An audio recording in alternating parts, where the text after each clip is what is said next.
Dollar narxi tushib borayotganini yana bir sababi tilla, oltinning narxi o'sib boryapti. So'nggi 2 yil davomida oltin narxi $2200 dan $4100 gacha ko'tarildi. Ya'ni dunyodagi ko'plab davlatlarda markaziy banklar rezerv sifatida tillani g'amlayapti.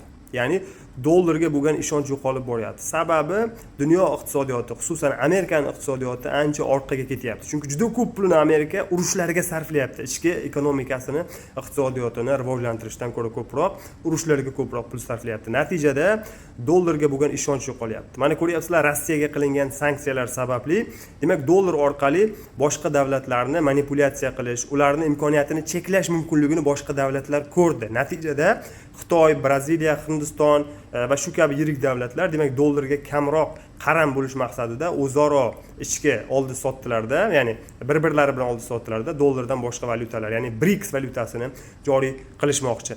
Agar siz hozir boyligingizni naqd pulda dollarda saqlayotgan bo'lsangiz, juda katta xavf ostidasiz. Maslahatim, pul keltiradigan joyga investitsiya qiling. Misol uchun, Dubay shahrida ko'chmas mulkka investitsiya qiling yoki kriptovalyutalarga investitsiya qiling. Kelasi bir necha yil davomida siz katta foyda qilishingiz mumkin, lekin hech qachon dollarda pulingizni saqlamang.